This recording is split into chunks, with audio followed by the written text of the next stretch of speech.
নমস্কার বন্ধুরা, তো আমি আজকে চলে এসেছি আমার নিজের গল্প নিয়ে। আর আজকের গল্পটা হলো চার ভাই আর একটা মায়ের গল্প। বলতে গেলে চার ভাই যে, সে মা আছে, বাবা নেই। আর মানে মা বাবা দুজনেই মিলেই তিনটে ছেলের বিয়ে করেছিল। তিনটে ছেলের ভালো করেই বিয়ে করলো, সব কিছু করলো, কিন্তু লাস্ট ছেলে, সব থেকে ছোট্ট ছেলের বিয়ে করার সময় হয়েছে এমন যে বাবা মারা গেছে। তাই আর ওর বিয়ে দেওয়া হলো না। তারপর ভাবলো যে এবার বিয়ে করে দেবো ওর। তার মানে ওর বিয়ে করার আগেই এই তিনটে যে ছেলে ছিল, সে ছেলে আর মার সাথে থাকবে না। মানে আগাগোড়াই ছিল না বলতে গেলে, মানে দুজন তো আলাদা ছিল, দুটো ছেলে বলতে গেলে আলাদা থাকতো। আর একটা ছেলে মার সাথে থাকতো, বিয়ে হয়েছিল যার। কিন্তু যেই দেখেছে বাবা মারা গেছে, তারপর আর থাকতে চাইছে না। তার রিজনটা ছিল বন্ধুরা, মার যা সম্পত্তি ছিল, মানে মা বাবার যা সম্পত্তি ছিল, সেটা না পুরোটাই ভাগ করা দেওয়া হয়েছিল, সবাইকে সমান করে ভাগ দিয়েছে। তো বাবার একটা দোকান ছিল, সেই দোকানটা খুব ভালো দোকান বলতে গেলে, একটা মুদিখানার দোকান। আর ছেলেদেরকে সবাইকে মানে জায়গা ভাগ করে দিয়ে ভালো করেই সবাইকে সব মানে সমানভাবে ভাগ করেছে। আর মার একটা মানে একটা সম্পত্তি, মানে বলতে গেলে ওর মধ্যে মারও একটা জায়গা ভাগ দেওয়া হয়, সেটা মা পায়। এবার চার ভাইয়েরও ভাগ হয়ে গেছে, কিন্তু একটা দোকান, সেই দোকানটা মা বলল আমি কারো দেবে না, আমার ছোট্ট ছেলেকে দেবো। তার বিয়ে হয়নি, তার কথা বলছে ওকে দেবো দোকানটা। কিন্তু আর সব ভাইরা রাজি হলো না এই কথা শুনে। বাবা তো নেই, মা আর যা বলছে সেটাই সবাইকে শুনতে হচ্ছে। তো সবাই বলছে যে মা এরকম ভাবে না, দোকানটা খুব ভালোই চলে, যে দোকানে একটা হিসাব করে দাও। আম, যা দাম হবে, চারজন বাইরের লোক যা দাম বলবে সেই দামের হিসাবে আমাদেরকে টাকা দিয়ে দাও, আর দোকানটা ভাই চালাবে। কিন্তু মা বলল একদমই না, এই দোকানটা পুরোটাই আমার, আর আমার যাকে দেওয়ার ইচ্ছা তাকে আমি দেব। আর আমি এই দোকানটা তোদের কি সবার সামনে আমি বলে দিচ্ছি, এই দোকানটা আমার, আর আমার ছোট্ট ছেলেকেই আমি দেব। মানে পরিষ্কারভাবে এরকম বলে দিয়েছে। এই পরিষ্কারভাবে বলার জন্য মানে এটা হয়েছে বন্ধুরা বলতে গেলে, মানে বাবা থাকতে এইসব নিয়ে অনেক ঝামেলা হচ্ছিল, মানে দোকান নিয়ে। কিন্তু বাবা পরিষ্কার বলেছিল এই দোকান কারোই দেওয়া হবে না, তোমরা যেমন মানে তোমরা যা কাজ করবো করো, আমার কোনো এই নেই। তোমাদেরকে আমাদের জায়গা ছিল তার মধ্যে ভাগ দিয়ে দিয়েছি, তাছাড়া আমি এই দোকান আমার একটাই, এটা আমি কারো দিচ্ছি না। মানে বাবাই চালাতো দোকানটা বলতে গেলে। কিন্তু এবার মা ভাবছে যে এই দোকানটা মানে আমার ছোট্ট ছেলে চালায়। ছোট্ট ছেলে বলতে গেলে পড়াশোনা করছিল, আর পড়তে হতো খুব ভালো ছিল না, তাই ভাবছিল যে ওই দোকানটা ওকেই দেবো। এবার আরও পড়বেও না, কেন পড়াটা আরও মানে বাজি করে হয়ে গেছিলো ওর 1 বছরের মধ্যে। যখন বাবা মারা গেছে আরও বাজে হয়ে গেছে ওর পড়াটা। তার রিজনটা হয় না, গার্জেন না থাকলে যেমন হয় আর বন্ধুরা। তাই তিনটে ভাই তো একদমই সরে গেল, মানে দুটো তো সরেই গেছিলো, একটা যে সঙ্গে ছিল সে ভাবছিল দোকানটা আমাকে দেবে, ভাই এখন পড়াশোনা করছে, কি করবে না করবে জানি না, এটা ভাবছিল, কিন্তু দিল না। তাই ও সরে গেছে, মানে বলতে গেলে আলাদা রান্না করছে। এবার মা আর ছেলে দুজনে একসাথে রান্না করছে আর দোকানটা চালাচ্ছে। দোকানটা চালাতে বলতে গেলে বাবা যত দোকানটা চালাচ্ছিল, মা তো যেহেতু বলে দিয়েছে যে মানে পরিষ্কারভাবে যে দোকানটা আমার ছেলেরই হবে, সেটাই হলো বন্ধুরা। এবার দোকানটা যখন ছেলে চালাচ্ছে, মানে ওনার ছেলে বলতে গেলে মানে বাবার থেকে 4 গুণ বেশি দোকানটা চলছে যখন ও স্টার্ট করে দোকানটা চালানো। দোকানটাকে মানে বাবা যেরকম চালাচ্ছিল, সব A to Z সব জিনিস ছিল দোকানে, এমন না যে ছিল না। কিন্তু ও কি করেছে, পুরোটাই মানে দোকানটাকে রং টং করে পরিষ্কার করে আরো বেশি মাল তুলেছে, বেশি করে জিনিসপত্র তুলে পুরো দোকানে ভর্তি করে দিয়েছে। দোকানটা এতই চলছে মানে সব্বার মাথা খারাপ, পাড়ার লোকেরও মাথা খারাপ যে এত দোকান কি করে চলতে পারে।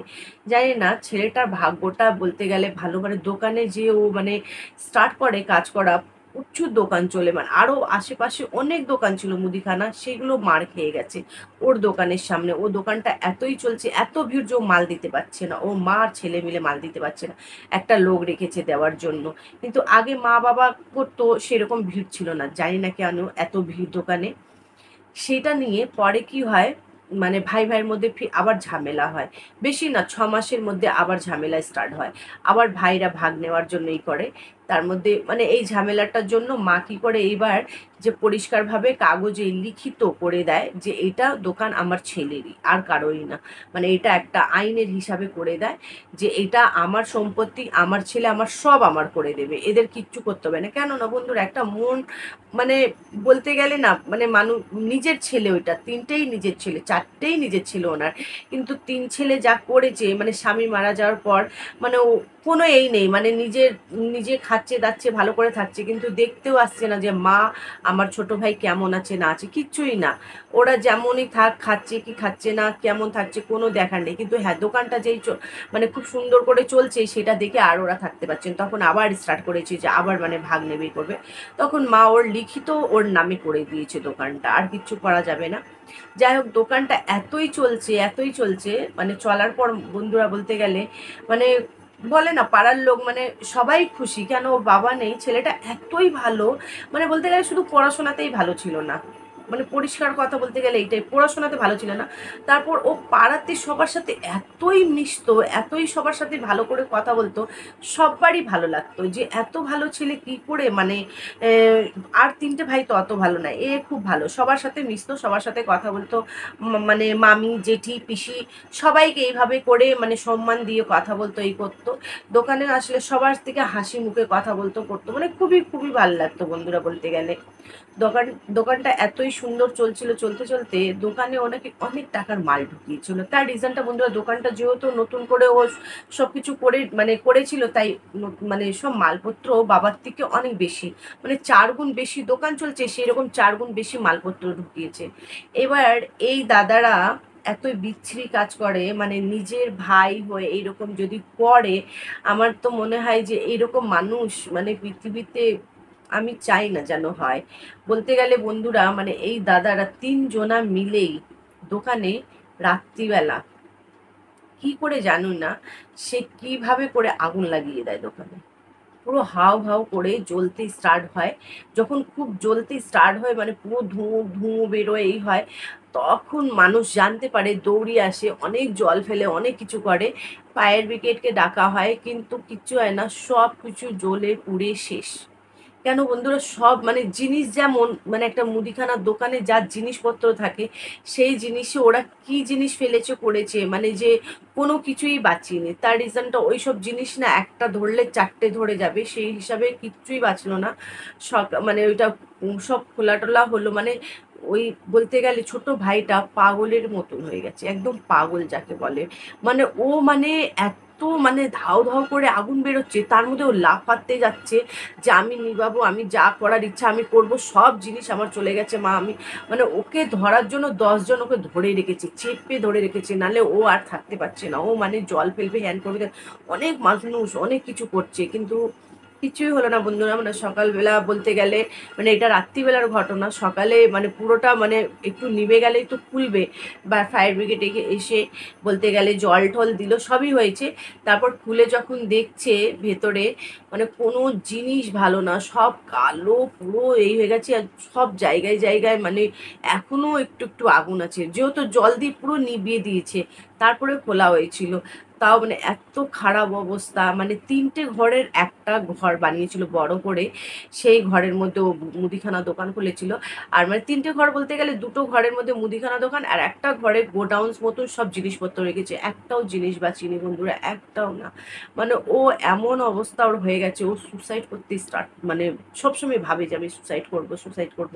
মানে প্রথমে তো ধরা পড়িনি, পুলিশ এসছে, সবই হয়েছে, যে কে করেছে সেটা তো আর কি করে হয়েছে এটা মানে কেউ বিশ্বাসই করতে পারে না, এরা ভাইরা এরকম কিছু করতে পারে। তাই সবাই মানে এই করছে যে কোনো কিছু দিয়ে হয়েছে, কিছু করেছে, মানে হয়তো কিছু ঘরে মানে দোকানে হয়তো কিছু জ্বালিয়ে রেখেছিল, মনে নেই, ভুলে গেছে, হতে পারে এইসব, এরকম কথা ভাবছি, কিন্তু একদমই না বন্ধুরা।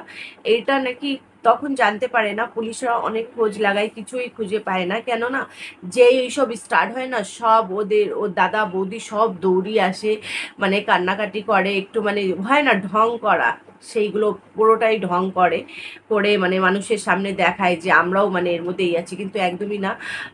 মানে বলতে গেলে পুলিশ কিছুই বুঝতে পারে না, কিছুই না, সব কিছু নর্মাল হয়ে গেছিলো। অনেক দিন পর ওর মা নিজের কান দিয়ে শুনেছিল যে ওরা ৩ বউ একসাথে গল্প করছিল। তাই অনেকদিন পর বলতে গেলে মানে ৩-৪ মাস পর জানতে পারে, ওর মা শুনলো যে ওরা সব কথা বলছে আর ও সিঁড়ি দিয়ে উঠছিল ছাদে। ওর মা শুনতে পারে যে আবার নতুন করে দোকানটা ও ওপেনিং করেছে, আবার জিনিসপত্র ঢুকিয়েছে, করেছে, এইরকম কথা বলছে। হ্যাঁ, যে মানে আমরা আগুনটা লাগালাম কিছুই হলো না। সেই কথাটা শুনে ওর মার যেহেতু এতই খারাপ লেগেছে বন্ধুরা, মানে বলার মতো নয়। যেহেতু ওর মাও শুনেছে, মানে একটা অন্যর কানের থেকে শুনলে একটা তাও একটা বলা যায়। কিন্তু আগাগোড়াই সবাই বলছিল যে হয়তো এরাই করেছে। কেননা তখন তো এসে সবার সামনে দাঁড়িয়েছে, এই করছে, কান্নাকাটি করছে, এই করছে। কিন্তু পরে বলতে গেলে ২-৪ দিনের মধ্যে ওরা নিজের মতন খাচ্ছে, দাচ্ছে, এনজয় করছে, হাসি, ইয়ার্কি, ঠাট্টাবাজি করছে, সবই করছে। মনে হচ্ছে নাকি এমন কিছু হয়েছে ওদের দোকানে। আর ছেলেটা বলতে গেল ছোট্ট ভাইটার পাগলের মতন হয়ে গেছিল। মানে না খাচ্ছে না কিছু করছে, চুপ করে বসেছিল। ওকে ওর মা কোথায় না বলতে পারবো না বন্ধুরা, এত জায়গা ডাক্তার দেখিয়েছে। মানে একটা জায়গা ডাক্তার দেখাচ্ছে, ডাক্তার দেখছে, বলছে ওর কিচ্ছু হয়নি, শুধু ওর মানে টেনশন নিচ্ছে, অনেক রকম টেনশনে পুরোই হচ্ছে। আসলে না ওর যা টাকা ভাগটা পেয়েছিল না, মানে জায়গা তো পেয়েছে, আরো টাকা টাকা একটু পেয়েছিল, ওই সব টাকাগুলো পুরোটাই দোকানে ঢেলে দিয়েছিল। আর সব কিছু শেষ, মানে কেমন তখন লাগে, সেই জন্য ওর খারাপ লাগছিল। আর পরে যখন ও আবার ২-৩ মাস পর যখন দোকান খোলে, ২-৩ মাস পুরো দোকান বন্ধ ছিল, যখন ২-৩ মাস পরে দোকান খোলে, মানে বলতে গেলে ও ১০,০০০ টাকারও জিনিসও মালও দোকানে ঢোকাতে পারিনি, এতই এই হয়ে গেছিল, মানে অবস্থা ওর খারাপ হয়ে গেছিল। মানে ওর মা ওকে ঠিক করতে গিয়ে এত সময় লেগে গেছে, মার কাছে অত টাকা ছিল না ঠিক করতে।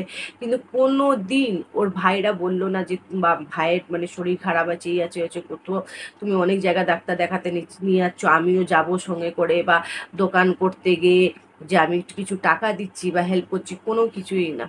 মানে এতই খারাপ ব্যাপার মানে হয়েছে।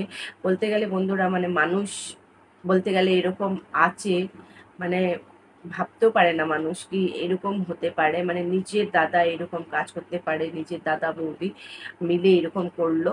যাকগে ছেলেটা এখন ভালো, সবকিছু নর্মাল হয়ে গেছে, ভালো।